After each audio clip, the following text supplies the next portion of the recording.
Chris Gatti, thanks for talking to me today. Good to meet you. So I always like to start talking about childhood. It's like the foundation of all of us as people when we grow up, obviously. So tell me a bit about you growing up.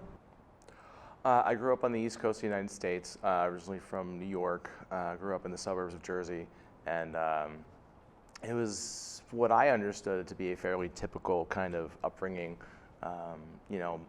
Nuclear family, mom and dad, both worked. My brother and I, we had two half-sisters, but they sort of were in and out of our lives. They would live sometimes with their mom, and sometimes they would come spend time with us. But me growing up, I mean, I spent a lot of time either outside, playing with my brother or hanging out with the rare friend or two. And we would play D&D, we'd play a little Nintendo. We would kind of it was that like mixture of Gen X versus millennial, where it was like a lot of outside, but also a lot of inside too. So that was a lot of my upbringing. And plus it was Jersey suburbs, so we really did a lot of stupid crap when we were kids, Like what? Just fireworks, blowing stuff up. I mean, anything that could be ignited on fire, I mean, we pretty much did it, The suburbs, like, we're safer in a sense, but, Lord knows we found enough things to destroy and cause trouble with. Yes, exactly. You're OG on D&D.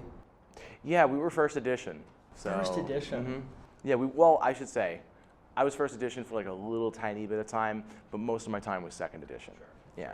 No, that's the same one. I was third edition for and then it went 3.5. Oh, really? Yeah, they went to 3. Because I guess third edition was really bad, so they went 3.5. Yeah, I remember not loving it when it came out. We were kind of like, let's stick with second edition. But to be honest, it's been so long since I played, I barely remember. I was going to ask, do you still play? So you haven't played in what?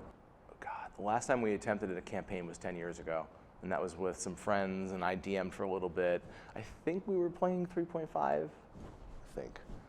But yeah, I just fell out of love with it. We really enjoyed it. We had a great time. My brother, fantastic storyteller, writer, he can't write anymore, but he just had this magic to be able to create a story out of nothing.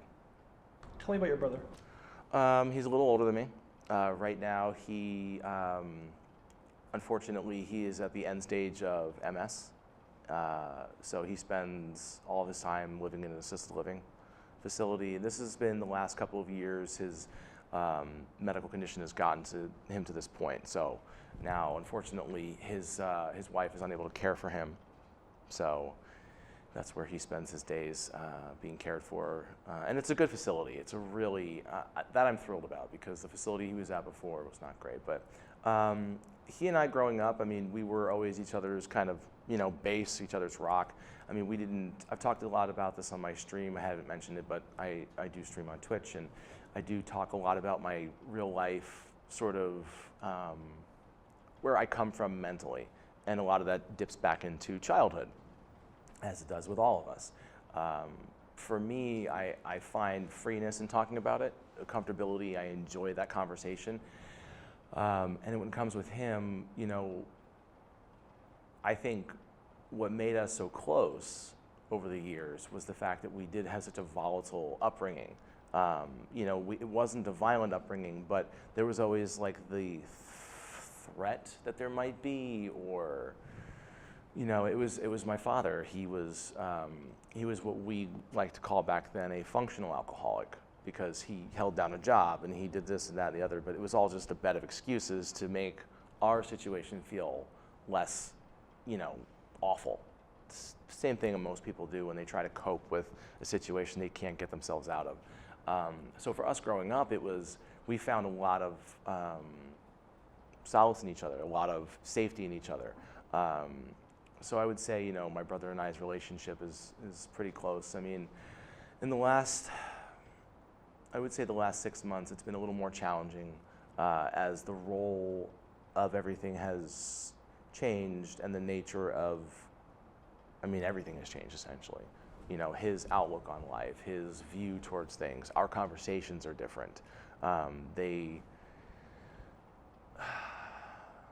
lived a very unique life in the last couple of years, but outside of that sort of intense situation we find ourselves in now, my brother and I have always been very close. And I would say, growing up, he was probably my best friend. easily.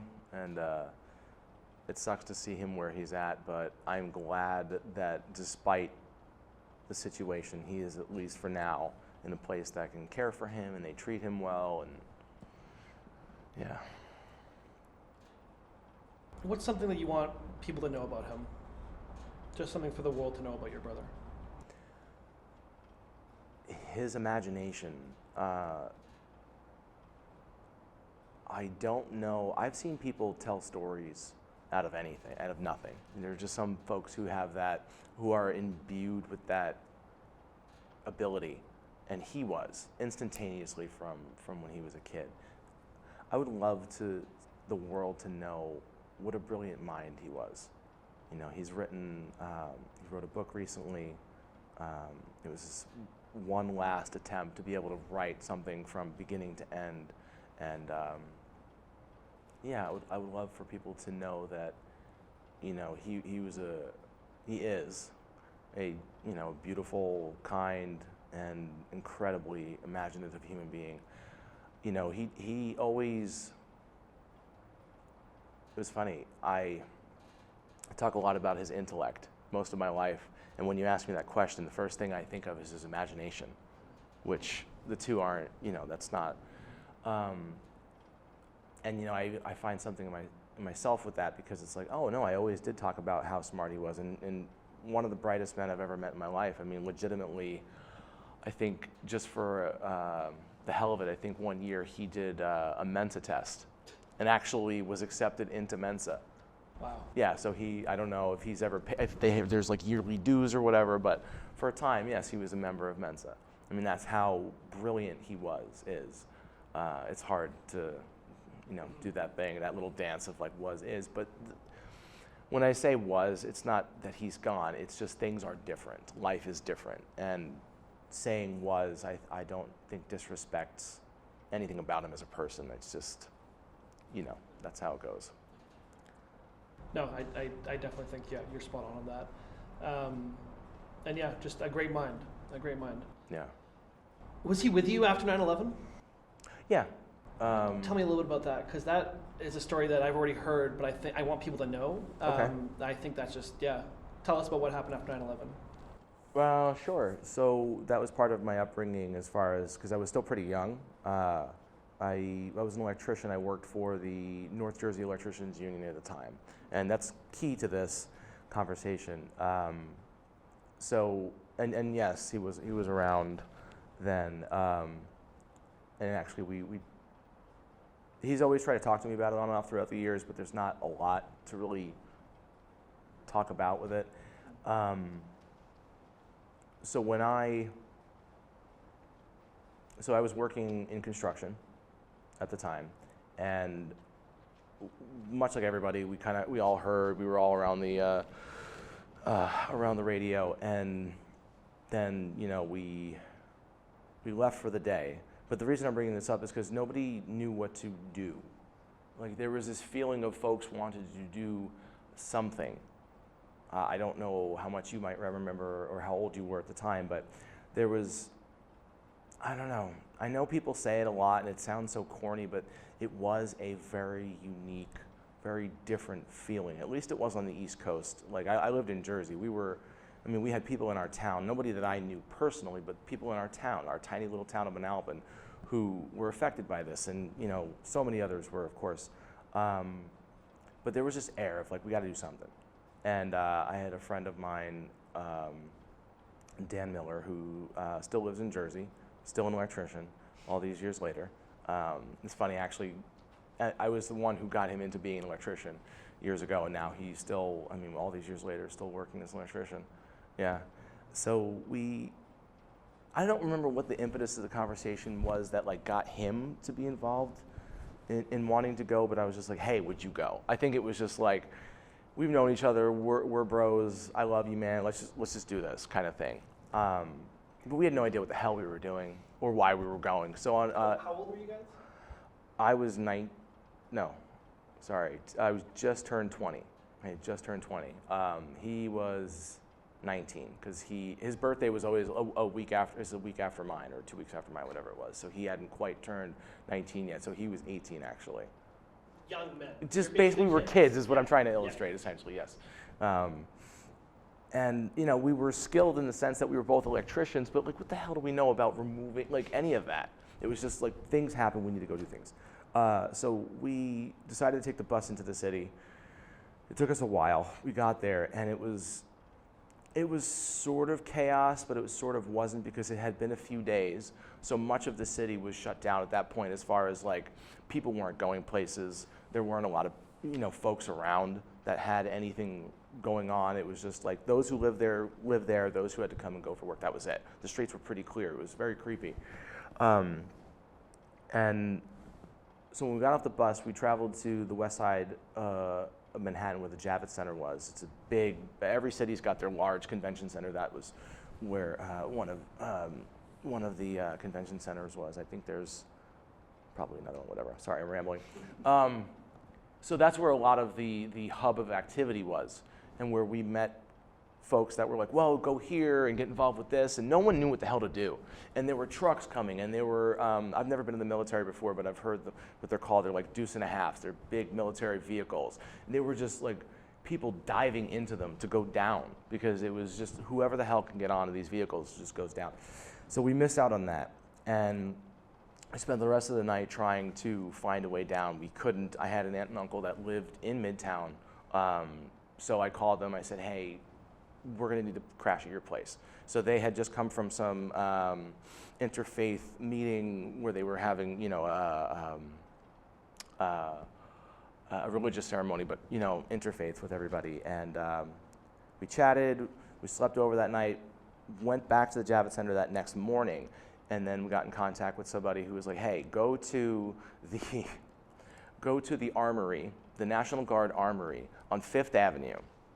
So I was like, okay. So now we're going across town north again, but now we have a few folks with us who were like, hey, let's go do this. Because we had met a couple of people. Now we're just like ganging up, trying to figure out a way down there. Because they were still letting volunteers in, but it was just like, be careful because we don't want all of these people down.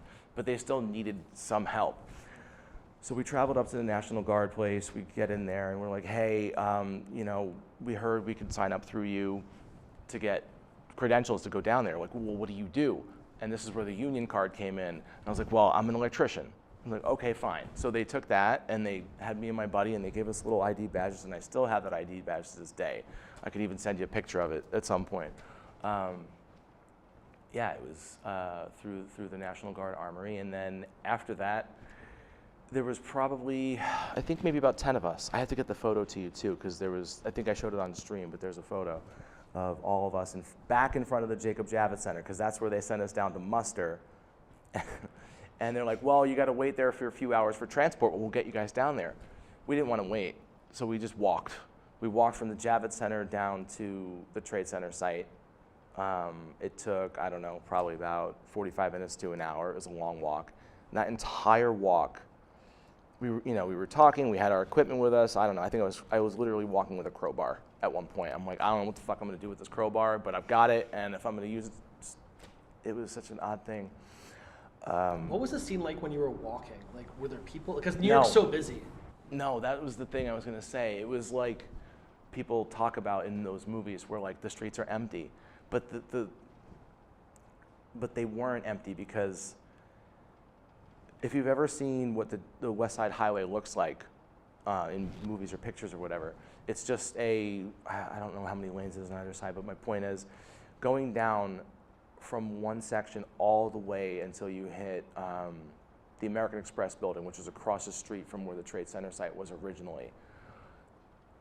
Hundreds of ambulances waiting in queue for people that never showed up, because they weren't finding people. At one point, the ambulances were just there to help the people getting hurt on the site because it was a dangerous site, but they weren't finding folks.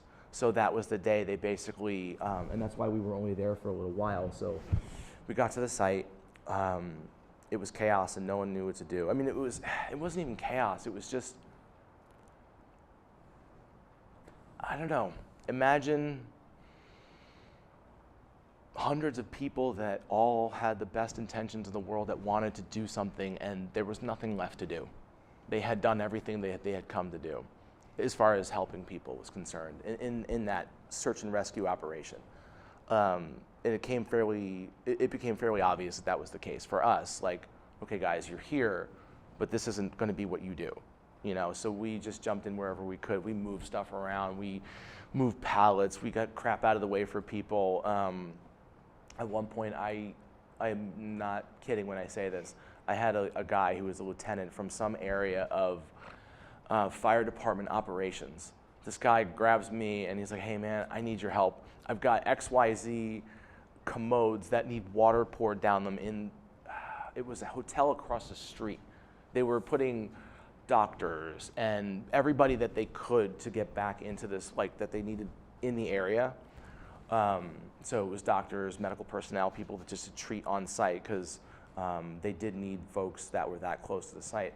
And he's like, I have all these commodes that aren't getting pressure and we just need help. We need people, we need bodies. And I was like, okay, sure. So all of a sudden I'm being led around this upstairs. I mean, we weren't on the site. We weren't, drilling through the iron or pulling people out. It was just like, what can we do? What little things can we do? And finally, after, because my buddy and I had split up at one point, and all the people that I was with, we had all dispersed into our own little groups.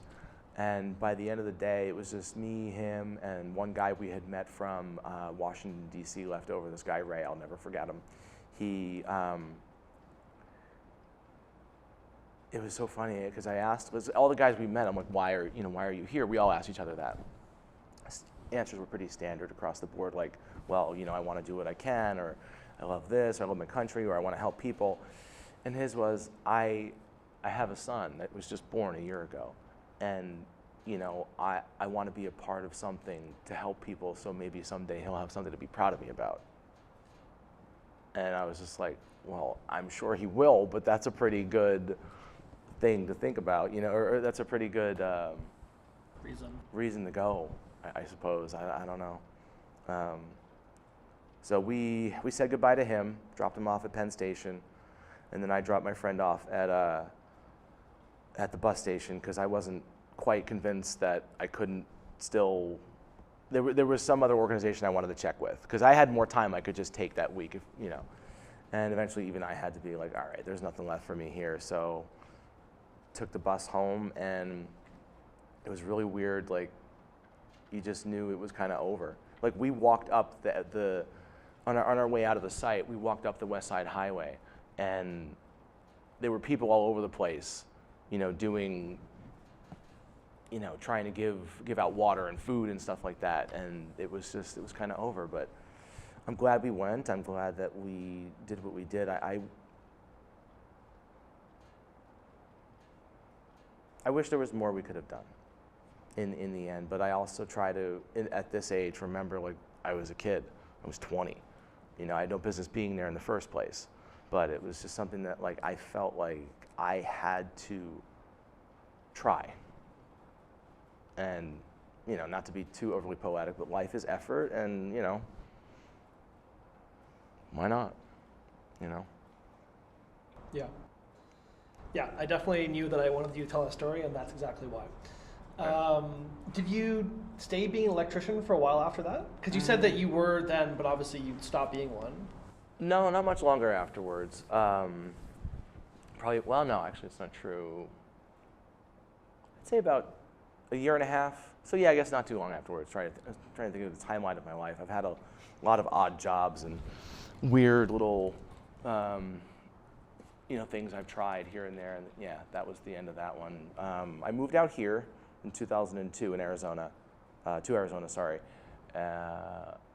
I worked as an electrician for about 6 months, and then I was done after that. Okay, this is great. We're in sync because I was going to ask. Literally, the next question is, how did a Jersey kid end up in the desert? So that's actually kind of a funny story too, a little bit, excuse me, in the sense that I was this Jersey kid.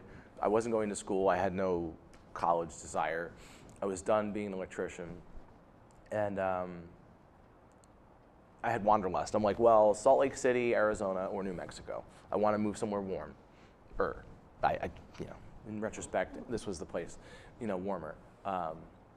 So yeah, I decided, I was like, well, let me look here. And my parents at the time, my father had lost his job. and the New York economy was depressed because of 9/11. So it was harder to find a job in what he did, just for nature of what it was. And I think they were debating on like selling the house and moving somewhere in Jersey, but I'm like, you know, you guys have thought about moving. Why don't we consider moving across the country? And she's like, well, yeah, but where? So we started looking at all these places, and I'm like, well, you talked about the Southwest, why don't we just look at Arizona?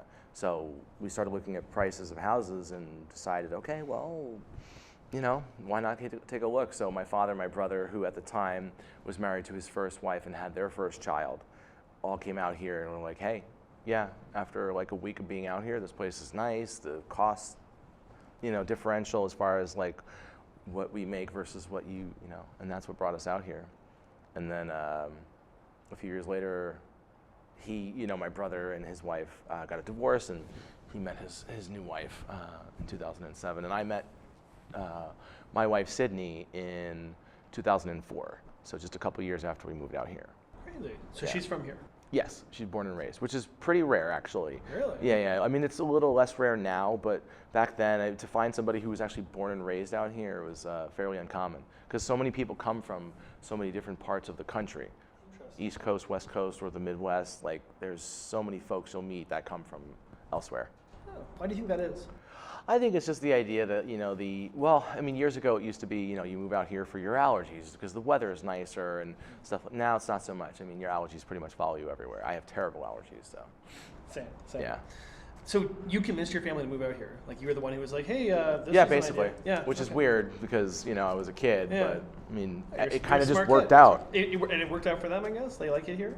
Well, my parents are no longer with me, but my brother did, you know, end up liking it a lot out here, and you know, he met his wife and they had a family, so you know, for him it worked out. I mean, he's got 2 great kids. And you met your wife. It's a good I call. met my wife. It It worked out for both of us. Yeah. So how do you get into streaming? Because of my brother's kid, one of his middle child, his son Max, who so when he was little, we got him into gaming like every kid. Minecraft was his big thing. You were into gaming when you were growing up? Oh yeah, absolutely. Because we had Atari, and then old school, yeah. And then my parents, even though they fought it, they got us Nintendo and then Super Nintendo because they secretly liked playing it too. So. Anyway, yeah, it's always how it goes. My parents loved Dr. Mario and Zelda. Wow. Big fans. But so my nephew was no different. As a little kid, he liked Minecraft, and Minecraft became this, and this. And at one point, he got into Fortnite, and he always knew his uncle liked playing video games. He's like, "Hey, play Fortnite with me." I was like, "Oh, fine, sure." So we ended up really enjoying playing Fortnite together. And I think it was probably about a year after we were into it, and something changed, and he was into other stuff, and I wasn't really enjoying it as much, but whatever, we were still playing. And he says, hey, I don't want to play Fortnite anymore. There's this game called Phasmophobia, which is like this ghost hunting game, and you can play with somebody online. I was like, ghost hunting game? I was like, okay. So I downloaded it, scared the crap out of me. And I was very upset with him. How dare you scare your very big manly uncle with a stupid video game? But little by little, we started playing it a little more and more. And at one point, he told me about the streamer, Insim, who was the largest Phasmo streamer at the time. It still is, really. And he's like, hey, check this guy out. I'm like, Twitch is dumb. Who wants to watch people play video games? Like, that is an odd thing. It's so silly. This is how long ago? 2021? Okay. Yeah, I want to say, actually it's probably about 4 years ago, almost to the day, because I'm odd with dates. And I remember it was like April, May of 21 when I first started. So that almost 4 years ago. So Twitch is dumb in 2021. Yes, exactly. And then all of a sudden, a month later, not. Yeah. What changed? Well, because when he introduced me to it, I was like, okay, let me watch this dude. And I wasn't all that interested in what Insim was doing, but then I started looking at other things. And I'm like, well, if this is on here, I wonder if they have art. And because at the time, I was really into photography. And I still am a little bit, but unfortunately, I just don't get as much time to do it as I would like because a million different reasons. And I'm like, well, if there's photographers on there, I bet you they stream. I love editing as much as I love shooting. So at the end of the day, like I would literally go into my backyard and shoot for hours at times because my wife had all these nice plants and all of the bugs and all the little things and the bees and stuff that would fly all over it, I could just spend a good 30, 40 minutes in front of one spot, wait for things to come to me, and then shoot, shot after shot, come up with all these different little nice compositions, and then go stream for a few hours, and then, go talk through the process. And that's exactly what I did. Stream the editing of the photos. Yes, exactly. So I was just editing photos in Lightroom, and just no one showed up. And not that I expected to, but no one showed up. But the idea was, I was just like, hey, I wasn't really enjoying working from home as much as I thought I would. I really was missing that sort of human contact thing. Not that I desperately want to work in an office again as far as my day-to-day, but just the idea of having some folks to talk to. And this began to bridge that gap.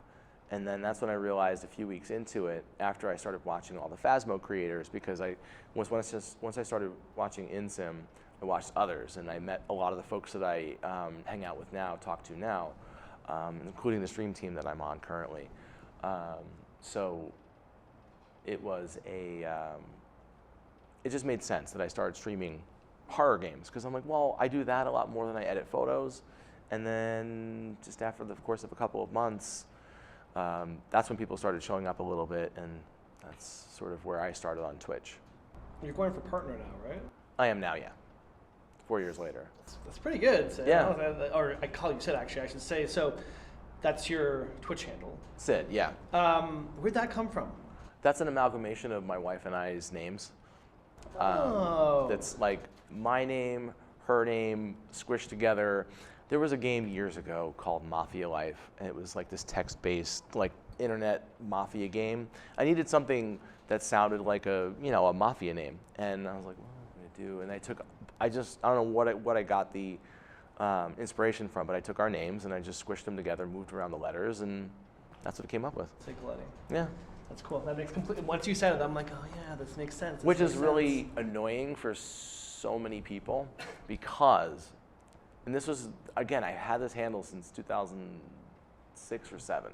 So it's been almost, it's almost 20 years. That's weird. That's weird to think about. But her name is Sydney. So when people meet us IRL, they call me Sid and her Sid, and it's an annoying little thing, but yeah.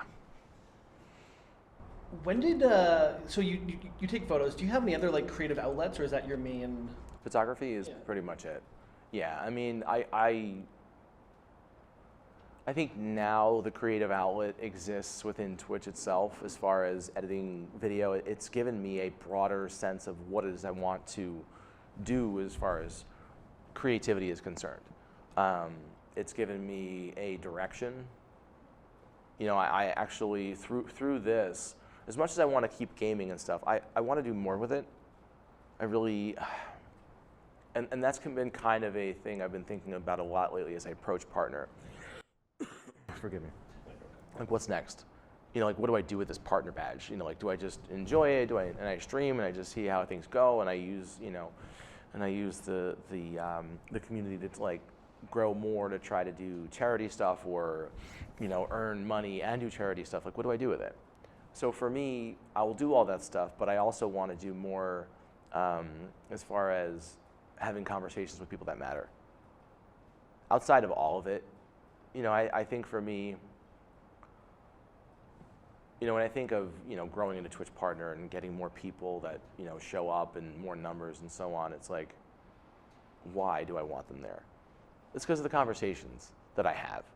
If I'm sitting there playing Dead by Daylight for a few hours, most of the time I'm not really playing the game to play the game. I'm just there because I want to talk to people. Because I don't know if it's necessarily about the things that I'm saying, but it's people that want to connect with people that are willing to say things that maybe they're not comfortable saying about themselves.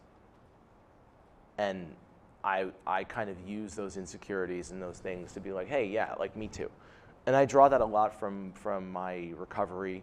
I'm a recovering opioid addict. From years and years ago, I fell into the whole, your doctor prescribes you kind of thing, and blah, blah, blah. So I took a lot of the lessons I drew from recovery from drugs to say, the more it's a recovery conversation piece, but we're only as sick as our secrets, is a comment that you'll hear. And the meaning behind that is essentially the more forthcoming you are with things, the less it's going to poison you on the inside. I have things that, I keep private because it's my private life, but most of the things that I'm insecure about or whatever are on the surface anyway. So I say like, okay, I could try to hide those things, or I can just be honest about them and just be like, yeah, sometimes I'm kind of not the greatest person at this, that, or the other. Or sometimes I try my hardest and I don't hit the mark because of this, that, and the other.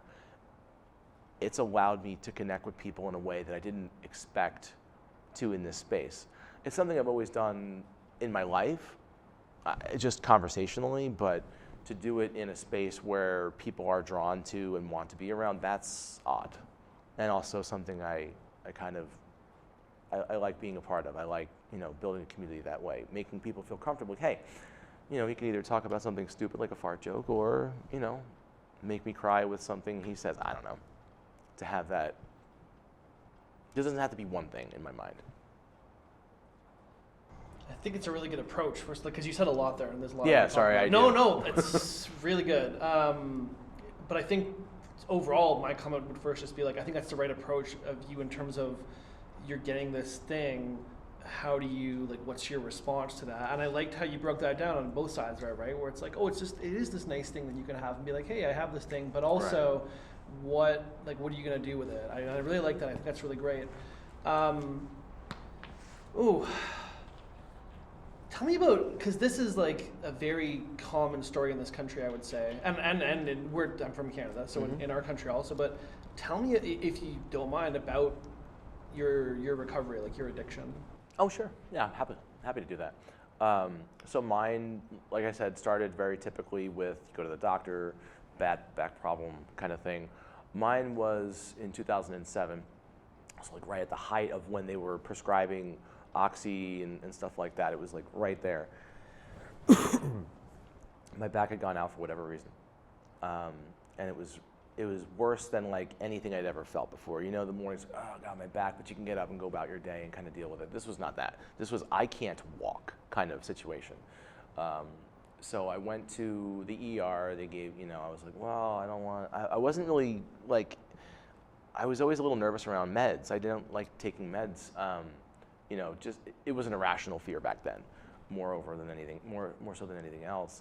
But it became so much the pain was hey, I don't care how much not meds you don't want, you need to start doing something.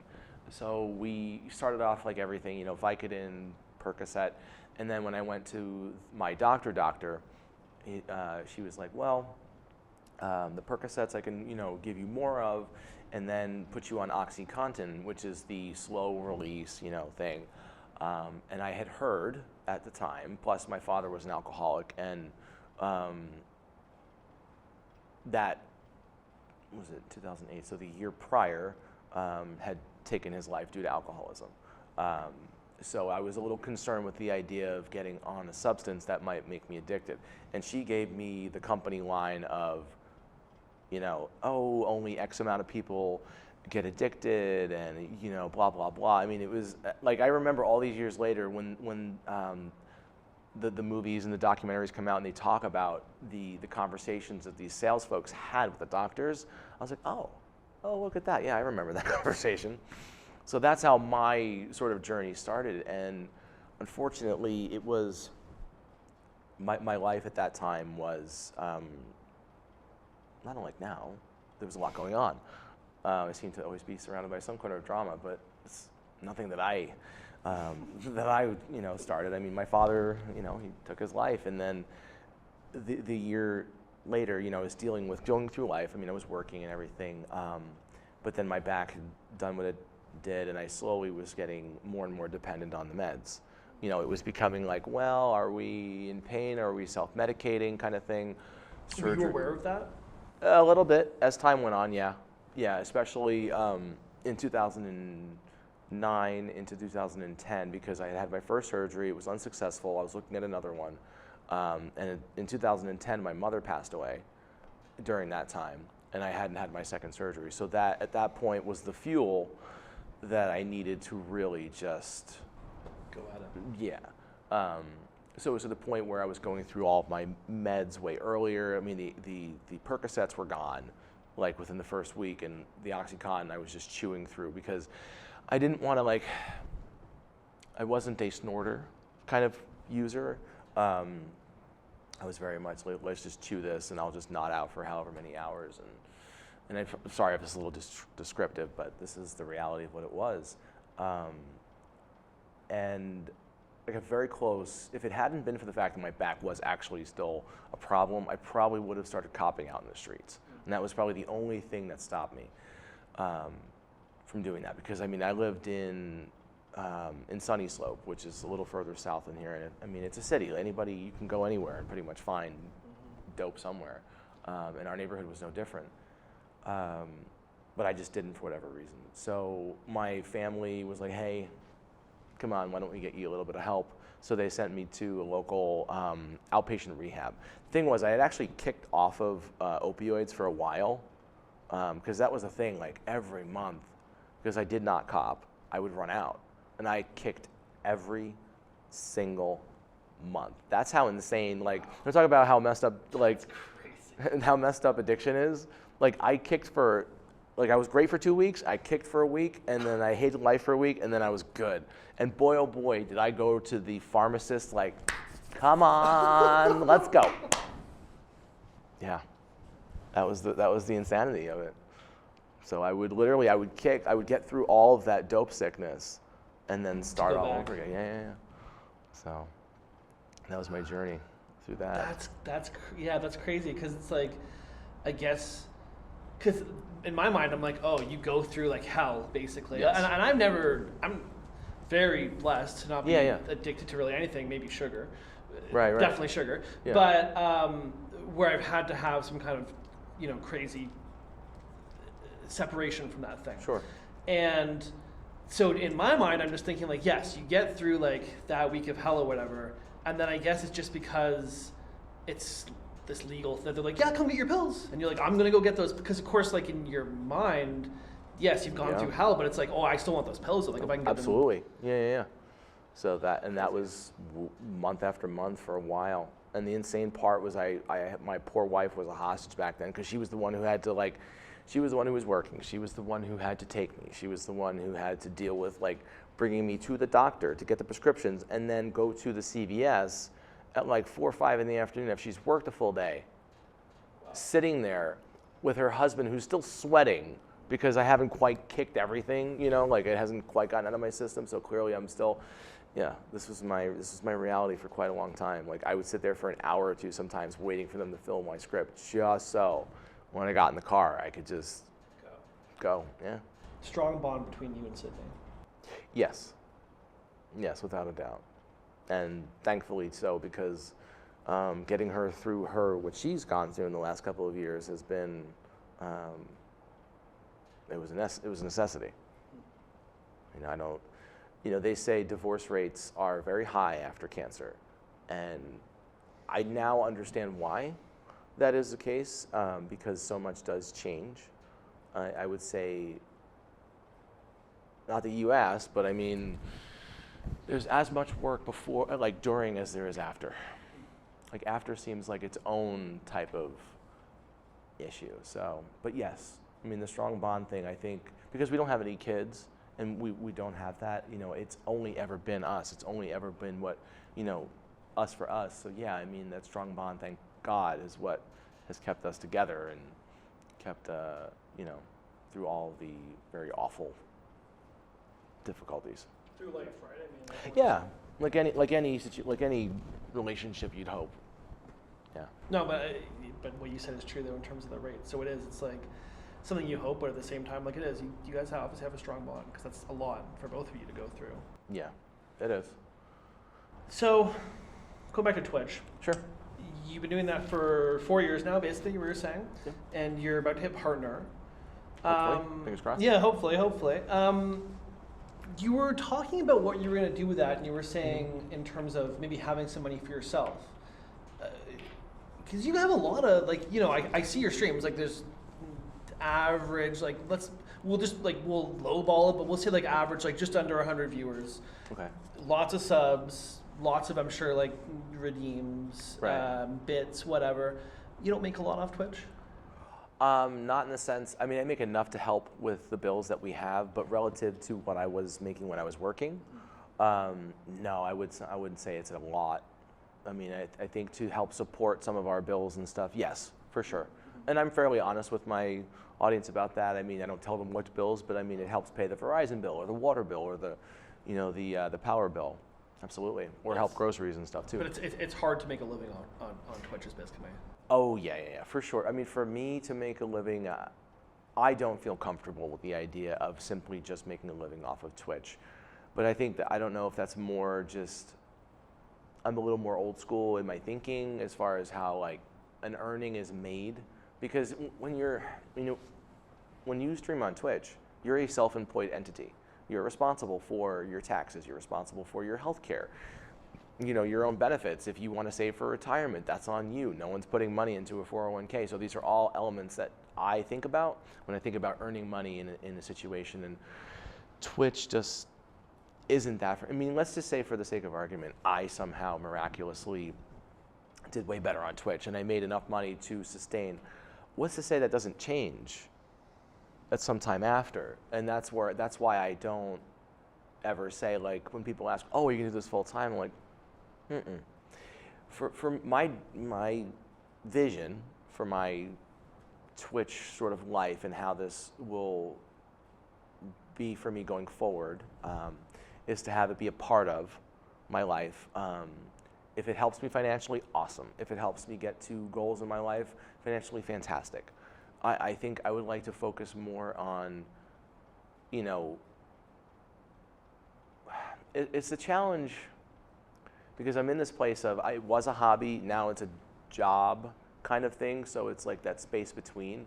And I want to hold on to that piece of the fact that it's still going to be a hobby.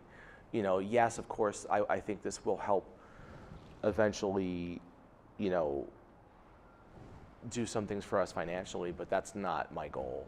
I would like to really focus more on doing some charitable stuff when we can, and really giving some of it back to the community too, as well, in whatever way possible, whether that's putting into the stream or actually just doing more to give back directly. Yeah. Yeah, I feel like, and tell me if I'm wrong, but I feel like for you, Twitch is more about the connection rather than like anything monetarily you would get from it. Like it's more about like the connection where like we met through Twitch. Well, this whole, I was gonna say. This whole thing, like, but you know, on any level, it's like that connection between people, and it's like, again, tell me if I'm wrong, but just like with our experience, like it's just, it's the internet, right? You expect it to be the internet, like toxic and ugly, and again, and the internet's not always like that, but it does seem to be trending more so in that direction, and Twitch has been like incredibly antithetical in my experience, in Ganjab's experience. What has your experience with Twitch been like? It's been antithetical to that as well. However, I will say I've met enough people who have experienced what you're talking about, and when they come into my chat or somebody else's chat who's similar, it's like, oh my God. Perfect example. There's a person who is now a director on the stream team that I'm a part of. His name is Ben, Rev Ben, good friend of mine. And when he first found out about the stream team, because I think I had met him through somebody or whatever it was, and I'm like, oh, he's a streamer, he's a nice guy, whatever. Maybe you'll want to apply for the stream team. Because even then, I didn't really know too much about the stream teams or whatever. But his question was, hey, like, do they expect anything from you kind of thing? I'm like, what do you mean? Basically, I guess there's some stream teams out there where like they expect you to sub to the partnered streamer, like that owns the stream team. So they expect you to like sub to them to like support their stream and things like that, or they expect you to like show up and do all these things, and it's like, no, there's no expectations at all. It's just we're a community that wants to help people. That's it, man. Like, there's nothing to it, you know.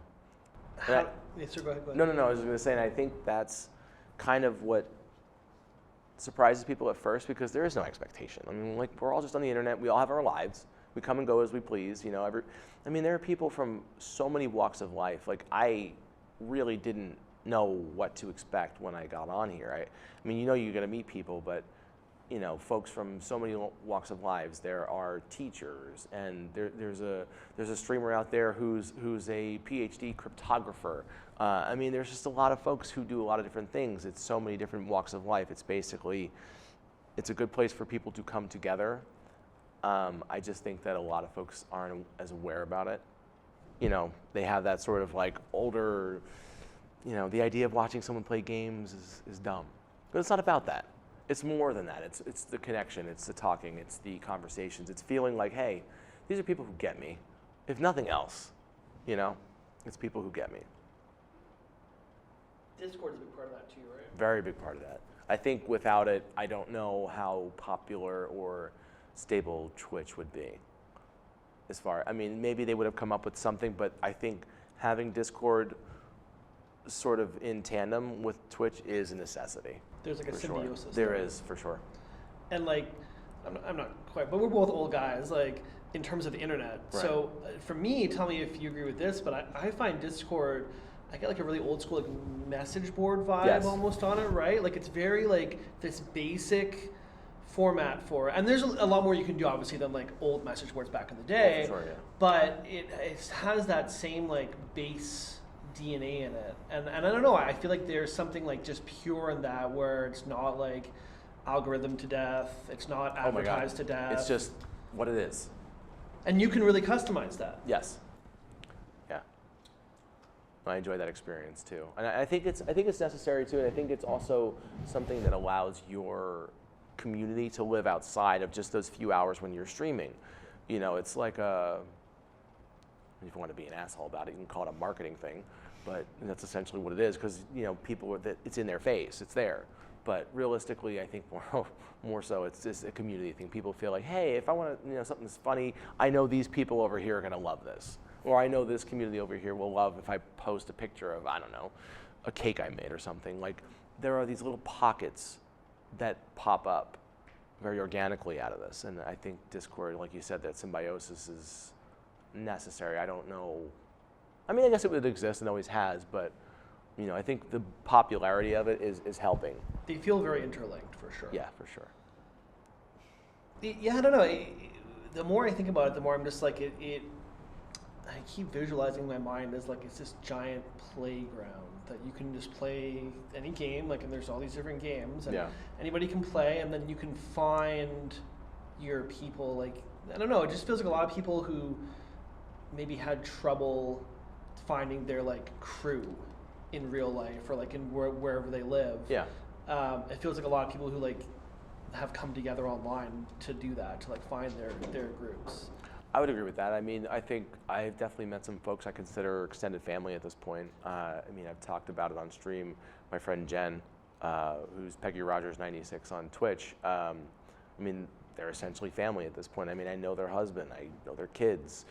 She's flown out here and spent, you know, the last 2 summers out here because she's a teacher. So she has some time, and so she took a week last year, hung out here for a week, just chilled. We took a trip with her and her husband. There's a place out east called the Boyce Thompson Arboretum. You guys probably passed it on the way here, somewhat. And so we did that. It was just a nice visit, and they came out the year before. We went to TwitchCon together. So, yeah, I mean, you build little groups of people, little families. I mean, my family, there's not much of us left, so kind of have to build my own as I go along, It feels like a good point to sort of get your final thought here. Sure. And I always like to ask people, like, if they can, and you get to tell the world a lot of things because you have this great community and you get to go and talk to them every day. But so this isn't really out of the ordinary for you, but if you could say to the world, to this audience, to whoever, anything, what do you want to tell to help the world be a better place, to help someone find something about themselves, just anything? I want people to be more comfortable with themselves. That's essentially it. Just whatever the hell, wherever you are in life, I want you to be comfortable with the person you are and to be able to move on from that. Because that's the biggest thing. Fear locks all of us in, and myself included. So I think that's one of my biggest things is, be more comfortable with the person you are, and then take that confidence and use it to bat away any of the fear, because that comes through the most, I think, for people that I see in my experience when talking to folks. It's like there's a lot that gets in the way, and most of it is fear of the unknown, and I'm just as guilty of it. But, you know, I think that more voices to dispel those fears is necessary. Chris Gatti, thanks a lot for talking to me. I appreciate you. Good meeting you. Really good to meet you. This was fun.